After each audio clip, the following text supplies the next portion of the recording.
بہت سے لوگ یہ سوال کرتے ہیں کیا تہجد کے بارے میں کوئی میریکل سٹوریز ہوتی ہیں؟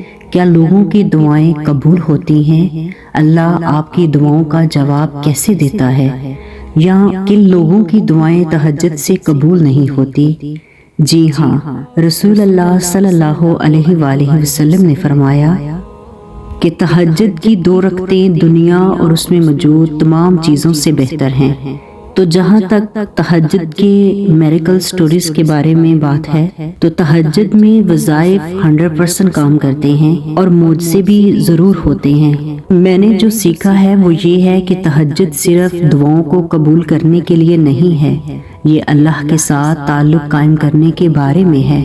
یہ صرف اسی صورت میں ممکن ہو سکتا ہے جب آپ لوگوں کے ساتھ تعلقات برقرار رکھیں۔ تہجد صرف دعائیں کرنے کے لیے نہیں ہے، یہ دیکھے بغیر یقین کرنا ہے کہ اللہ سب سے نیچے آسمان پر ہے۔ یہ وہ وقت ہوتا ہے جب اللہ سے ہم یہ کہتے ہیں کہ یا میرے مالک، میں آپ کی غلام ہوں، میں آپ سے اس قدر محبت کرتی ہوں کہ میں آپ کو دیکھے بغیر سو نہیں سکتی۔ اے تمام بادشاہوں کے مہربان بادشاہ، میرے گناہوں کو معاف فرما دیجیے اور مجھے قبول فرما لیجیے۔ یہ وہ وقت ہے کہ اللہ کو اپنے دل کی نظر سے دیکھنے کا، اسے بتانے کا کہ آپ اس کی موجودگی سے واقف ہیں، حالانکہ آپ نہیں دیکھ سکتے، اور اس کی محبت اور شفقت کو اپنے ارد گرد محسوس کرنے کا۔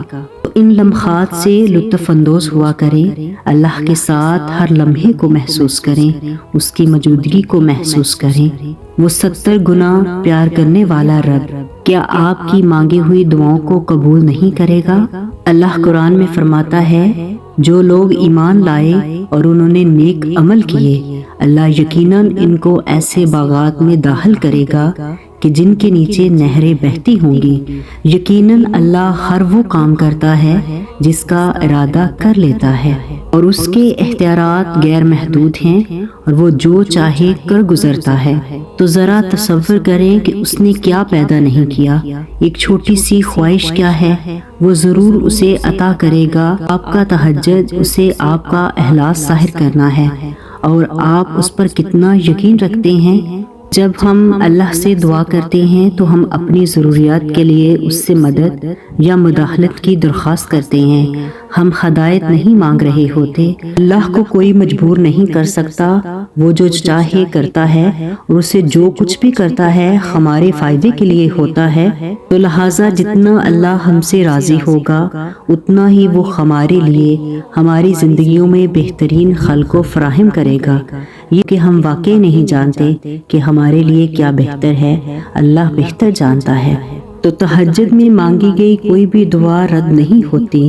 اس نے مجھے سکھایا ہے کہ ایسی کوئی چیز نہیں جسے وہ عطا نہیں کر سکتا۔ یہ ہم ہیں جو ایمان کھو دیتے ہیں، قبولیت کے لیے جلدی کرتے ہیں، اور جو کوئی تہجد کی نماز پڑھتا ہے اور اپنی دعا پر تعجب اور شک کرتا ہے تو وہی لٹکا رہے اور دعا کرتے رہا کریں۔ ناممکن کو مانگو، وہ الوہاب ہے، وہ عظیم عطا کرنے والا ہے، وہ المجیب ہے، وہ دعاؤں کا جواب دینے والا ہے، وہ الفتاح ہے، وہ کھولنے والا ہے۔ حضرت ابو ہریرہ رضی اللہ عنہ سے روایت ہے کہ رسول اللہ صلی اللہ علیہ وآلہ وسلم نے فرمایا، تم میں سے ہر ایک کی دعا قبول ہوگی جب تک وہ بے صبری نہ کرے اور یہ نہ کہے کہ میں نے دعا کی لیکن میری دعا قبول نہیں ہوئی۔ تو تمام دعائیں اس وقت تک قبول ہوتی ہیں جب تک بندہ مخلص، دیانتدار، ثابت قدم اور صابر ہو، اور جب ہم دعا کرتے ہیں تو ہمیں پورا یقین ہونا چاہیے کہ اس کا جواب ضرور دیا جائے گا۔ ہمیں صبر کرنے کی ضرورت ہے کیونکہ اللہ کے منصوبے ہیں۔ محنت اور صبر کے بغیر کوئی چیز نہیں ملتی جب ہم اس کی قدر نہیں کرتے۔ دعا کرنے کی ترغیب دینا بھی ہونے کی علامت ہے۔ عمر بن خطاب رضی اللہ عنہ فرماتے ہیں کہ مجھے اس بات کی فکر نہیں کہ میری دعا قبول ہوگی یا نہیں، بلکہ میں اس بات سے پریشان ہوں کہ میں دعا کر سکوں گا یا نہیں۔ لہٰذا اگر مجھے اللہ تعالیٰ نے دعا کرنے کی ہدایت دی ہے تو میں جانتا ہوں کہ دعا قبول ہوگی، ابو سعید خضری رضی اللہ عنہ سے روایت ہے کہ رسول اللہ صلی اللہ علیہ وآلہ وسلم نے فرمایا، کوئی مسلمان ایسا نہیں جو اللہ کو پکارے بغیر گناہ کے اور نہ ہی خاندانی رشتے توڑے، لیکن اللہ تعالیٰ اسے 3 میں سے ایک جواب ضرور دے گا۔ اس کی دعا کو جلد پورا کرے گا، وہ اسے آخرت میں اس کے لیے ذخیرہ کر دے گا، یا اس جیسی برائی کو اس سے دور کر دے گا۔ تو تہجد کی دعائیں 100% قبول ہوتی ہیں، معجزے ہوتے ہیں، لیکن صرف اسی صورت میں جب پورے یقین کے ساتھ دعا کی جائے اور اس پر مکمل بھروسہ کریں۔ امام شافعی رحمۃ اللہ فرماتے ہیں کہ تہجد میں کی جانے والی دعا اس تیر کی طرح ہے جو کبھی اپنے نشانے سے نہیں ہٹتا۔ الحمدللہ، تہجد سے دل کو سکون اور راحت ملتی ہے۔ 2 صورتیں ایسی ہیں جن میں ہماری دعائیں قبول نہیں ہوتی۔ جب ہم گناہ والی چیز کے لیے دعا کرتے ہیں تو وہ قبول نہیں ہوتی۔ اگر ہم خاندانی رشتوں کو توڑنے کی دعا کریں تو اس کا جواب نہیں ملتا، کیونکہ خاندانی تعلقات کو ختم کرنا اسلام میں بہت بڑا گناہ ہے۔